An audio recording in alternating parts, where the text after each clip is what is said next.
Hey guys, welcome back to Scuderia Car Parts. Today we're going to do a similar thing to what we just did in the MC20, which is basically go through one of the catalogues from Novitec and just explain what everything does and what goes with what and all that kind of stuff.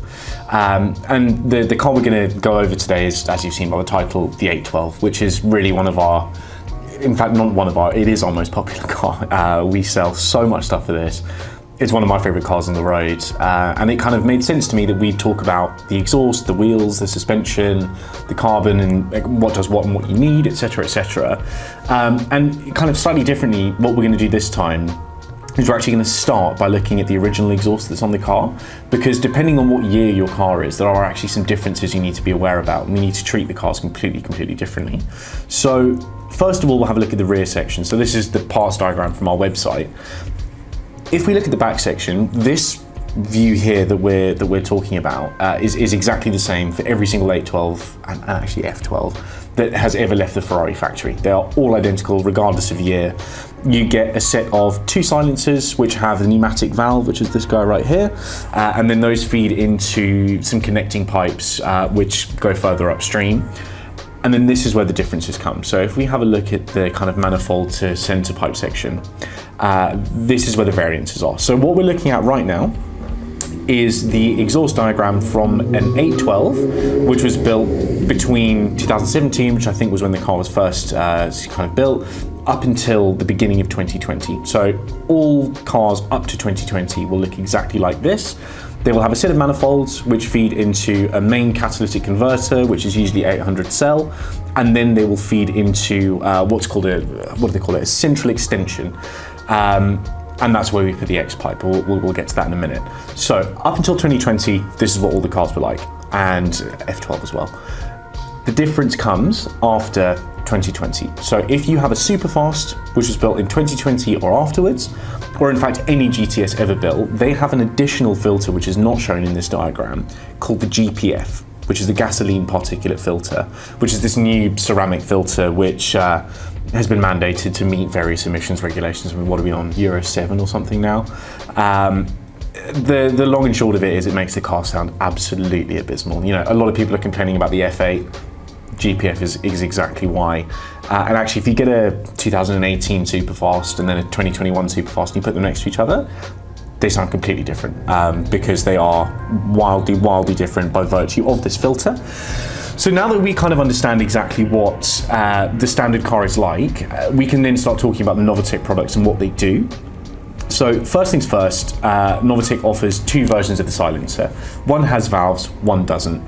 Personal preference, get the one with valves. You know, this car is a Grand Tourer, you're going to be doing some long drives in it, and if you don't have valves, you can't shut the thing up, and it's going to drone and it's going to drive you insane. So we stock the the valved version. I think we've sold literally a handful of the non-valved. It just doesn't make sense to me. I don't understand why you would want to not have the ability to make your car quiet. It just, yeah, makes perfect sense to me. Once we've discussed the kind of variants of the silencer, there are a couple of different materials that they can be made from.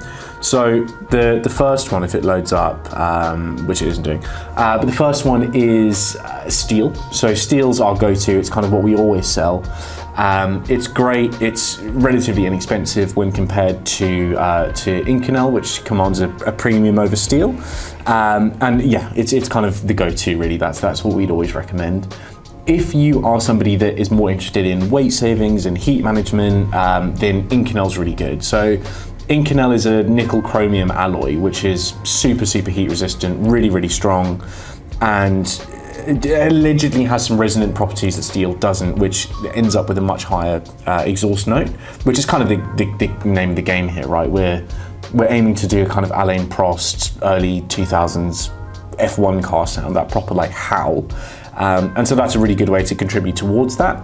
Not essential by any means, but if you have the means to, by all means do it, because it does sound really good. And then if you are a complete lunatic, we can then go on and gold plate your Inconel, which I'm sure has some kind of heat properties. To be honest, it just looks pretty cool. Next thing to talk about is the X pipe. So if we have a look at the rear section at the kind of central extension, you can see here that there's no blend section between these two parts at all.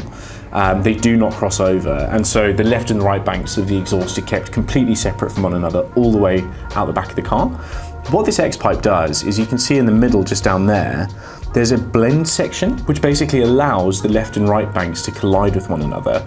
So we're taking two sound waves, smashing them into each other, and we're doing something called phasing, which is where you smash two sound waves against each other.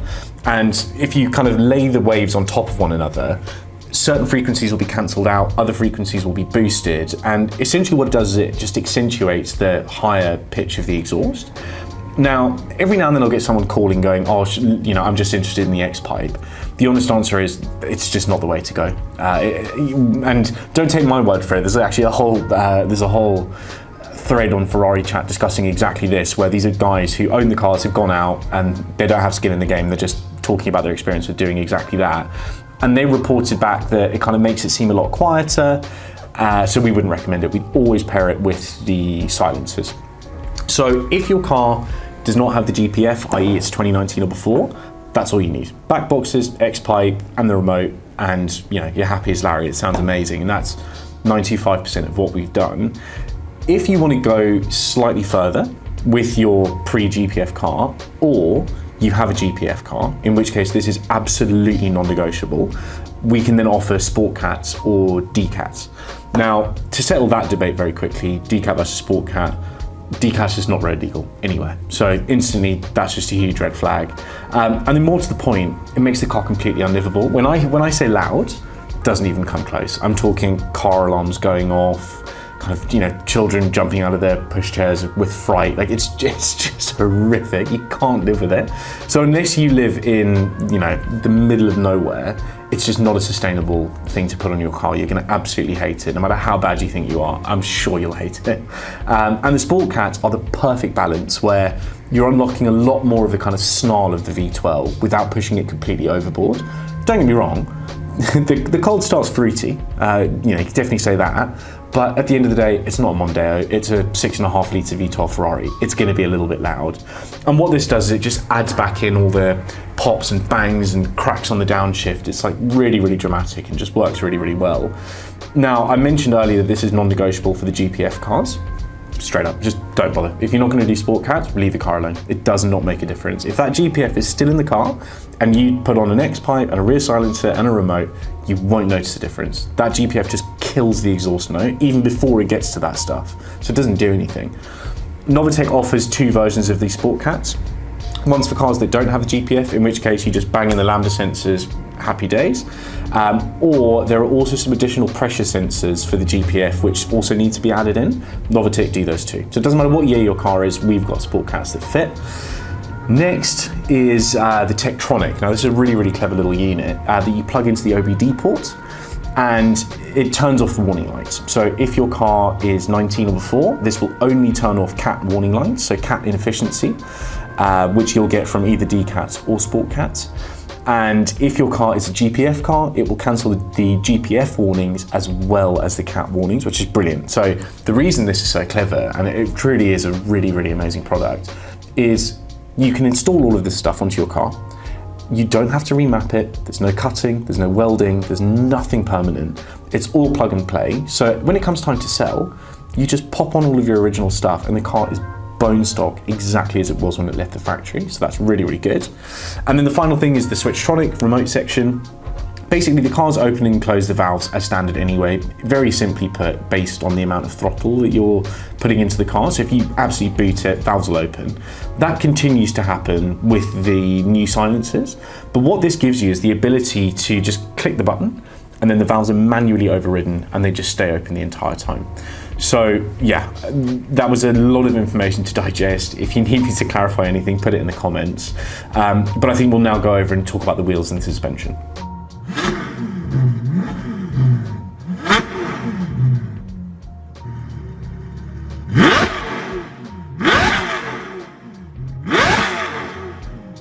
The wheels, really, really easy. There are three. They're made by Vossen, who are obviously one of the kind of world's leading wheel manufacturers. And the really important thing to bear in mind here is that these are forged wheels. They are not cast, so they're super, super strength, like super, super strong.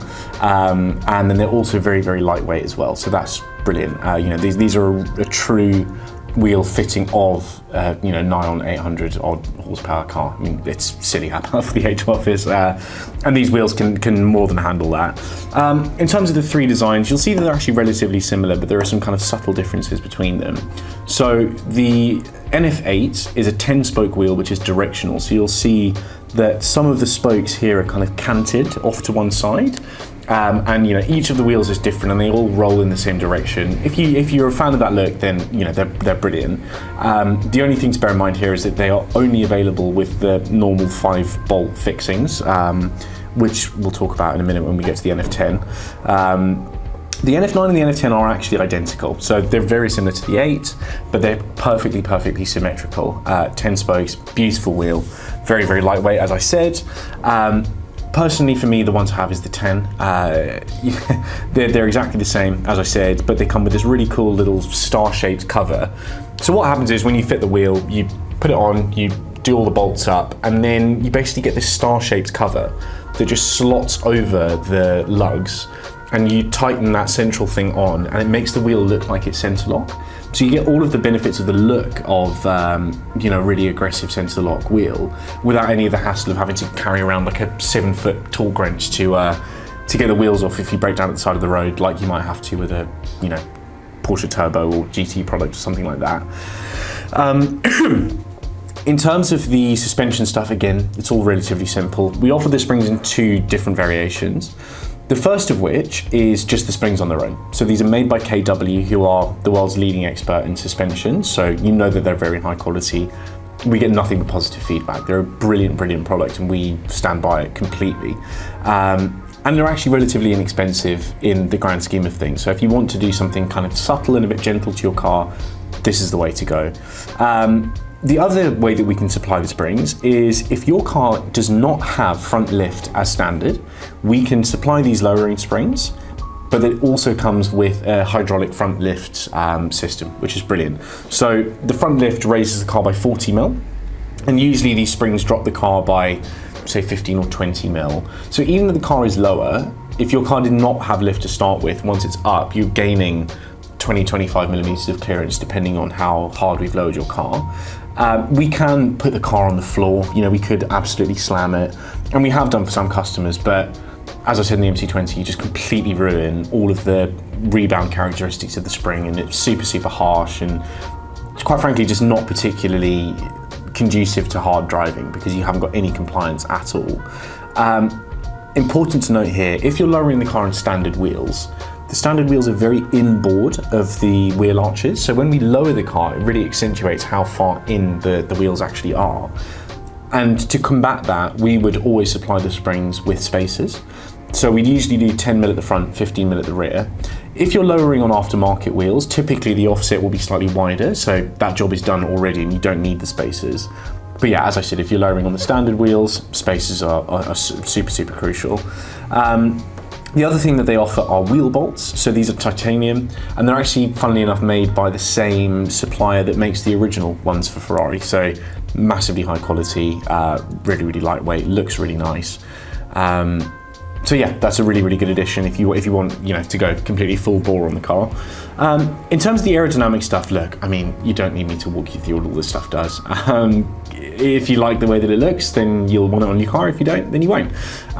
Very rarely do we sell a full conversion. Typically what we would do is we'd actually be quite selective about the parts that we put on the car. To give you my opinion, I think doing a kind of trim around the car is quite a nice way of doing it. So I'd always do front spoiler lip, I would do the side panels, I'd do the rear spoiler lip, and then potentially the rear bumper attachments. Now the other thing which is really cool is this insert for engine bonnet, and if it's working, so they don't have a picture next to it, but basically that sits on that huge piece of plastic underneath the windscreen. It is not possible to spec that in carbon from the factory. Doesn't matter if your car's tailor-made, Atelier, whatever it is, that'll always be a plastic piece. So this is a really, really nice way to hide a huge piece of cheap plastic. And it looks awesome. We've done a couple of these and they're absolutely brilliant. Another quite sneaky bit that we don't do super, super often, but we have done in the past and it's quite subtle, are these tail light in Largo inserts. So these sit underneath the lip, and it's only available for the coupe, sadly, but it's really nice. And the thing to bear in mind here, you'll see that there are two different kinds of carbon. Always specify when you're inquiring whether you would like it to match OEM carbon, which 99% of people do. So that's this kind of pattern here, which is called 1x1, which is little squares of carbon fiber weave, which are completely symmetrical all the way across. The other option, and actually Novitec's standard choice for their carbon fiber, is what's called 2x2 twill. And that's when, rather than being squares of weave, it's kind of almost kind of rectangles of weave, so you get this arrow effect where it is twilled, basically. So yeah, that's a little bit of insider information that you may not know. Very useful for you guys to let me know. Other than that, it's pretty simple. I mean, look, you know, the real key takeaways here are, if your car is 2019 or before, you can do a catback. If it's 2020 or after, you have to do a full system. That's the only bit that's really particularly technical. Other than that, it's personal preference. I love the springs, I love the wheels, NF10s particularly. And as I said, those little bits of carbon there will just completely transform the car. We had a car that did a very similar thing, a Rosso Fuoco one. It's my favorite one we've ever done. It just looked unbelievable. But yeah, if you have any questions or clarification, because this is pretty complex, just leave it in the comments. I'll hop in and I'll answer any questions that you guys have. Other than that, I will catch you guys on the next video. Thank you very much for watching as always. If you've enjoyed it, give it a like. If you want to see more like this, don't forget to subscribe. And yeah, we'll catch you on the next one.